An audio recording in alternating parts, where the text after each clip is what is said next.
So several years ago, it's probably close to 20 years ago or more now, my kids were little. My daughter was 3, my son was 5, and we were at a conference in Niagara Falls, New York. And there were probably 2,000 or 3,000 people there. And we were seated at the speaker's right, kind of over here in about the third row. Now it was a family-friendly conference, so that was fine, you know.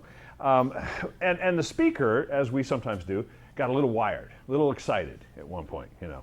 And so he says, everything I've been talking about today is going to happen. It's all going to come to pass. Everything I predicted is going to happen. But the question is, when? When? When? And before we could stop her, in fact, before we noticed what she was doing, my 3-year-old daughter, Shelley, climbed up onto her chair, put her hands on her little hips like this, gave him a stare that would melt solid steel like that, and screamed at the top of her lungs, "I don't know!"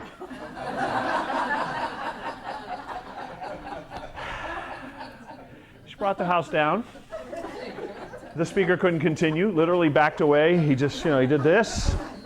And my wife and I did the mature adult thing. We just pretended we didn't know who she was. Ushers, strange child, row 3, that kind of thing. Here's the thing, though.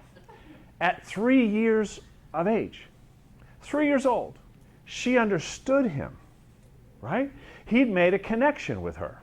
Now, it was a mental connection. She understood that he'd said certain things were going to happen, and she understood that he was asking when, and that's pretty cool. However, he didn't have a heart connection with her, which is why she got mad, because she felt pushed. She felt irritated. She felt, obligated to give an answer. She couldn't give an answer. And so she got frustrated, and she let him have it. Not much has changed in the last 23. No, I'm just kidding. No, she's awesome.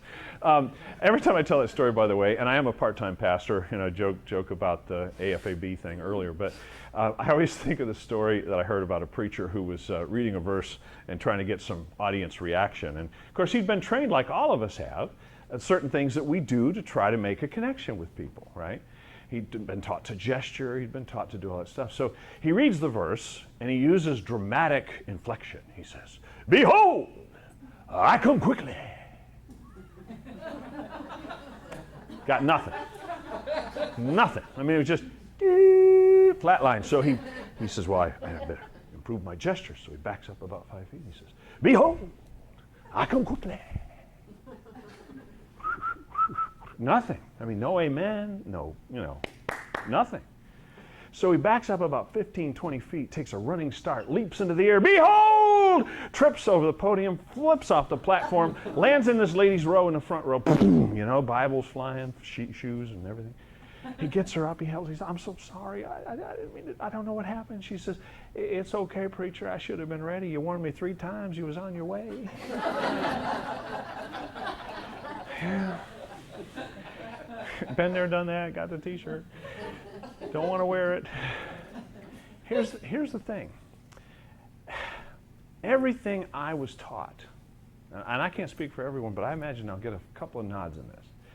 I did public speaking courses in college. I was part of Spokesman Club International, which is an offshoot of Toastmasters, same kind of format.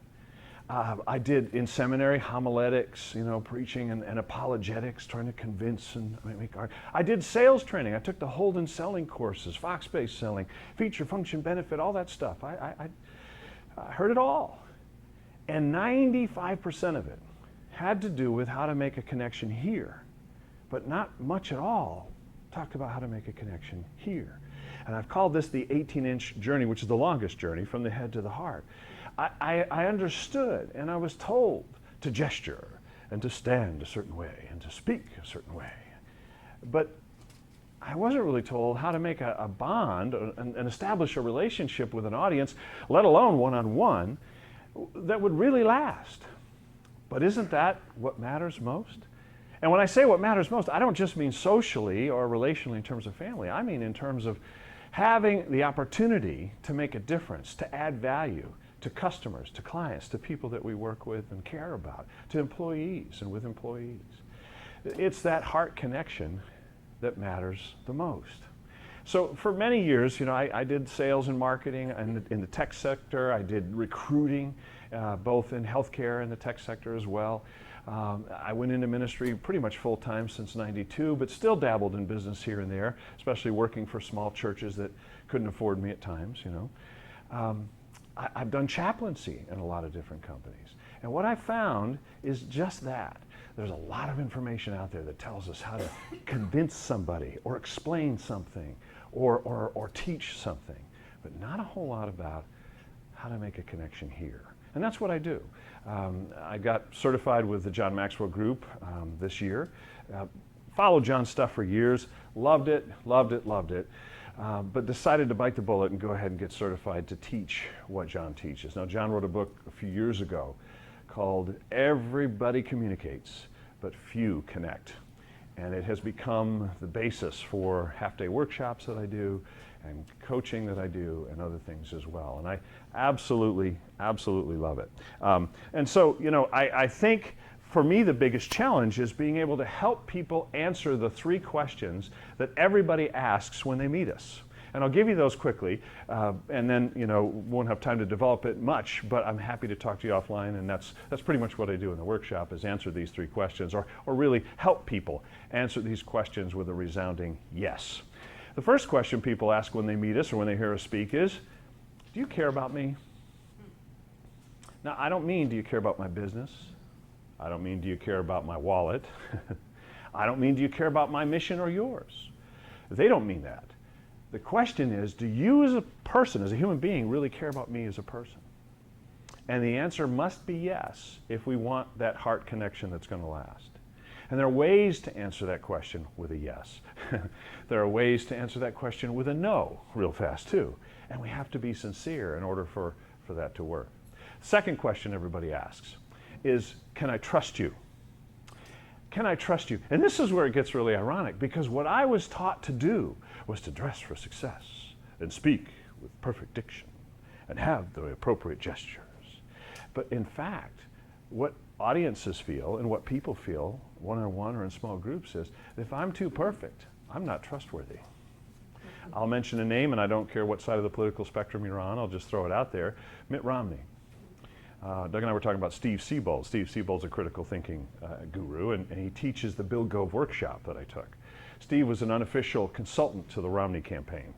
He kept saying to them, spill coffee on him, mess up his hair, screw up his tie, do something, because they think he's a Ken doll, they think he's too perfect, they think he can't relate to them, they're not going to vote for him. And they said, thank you, Mr. Siebold, we've got this well under control. And we all know what happened there, right? So we have to build trust, and one of the ways we do it is vulnerability and openness. And we can talk a lot more about that, but let's move on. Third question, last question is, can you help me? Now, when we say can you help me, we don't mean can you help me in my business. This is where salespeople go, yeah, I can help you, let me tell you about my product. That's not it. We say, yeah, I can help you, let me tell you about my service, about my book, about my workshop. That's not it. The can you help me question really means, will knowing you add value to my life and make me a better person? You say, how do you answer that in a speech or in a quick meeting? Well, you can't perhaps completely answer it, but you can make a lot of ground. You can cover a lot of ground in the direction of answering that with a yes, by just in terms of the questions you ask and the reflective way you listen to people when they speak. So, I'll tell you another quick story. A couple of months ago, I walk my dog early in the morning, and it's dark. And I was out one morning, and I let him go in the park because there's no one there. It's 5 o'clock in the morning. It's it's safe. And so he runs around in the bushes and out in the trees and so forth. And I just kind of do my thing, get some time to think and meditate and whatnot.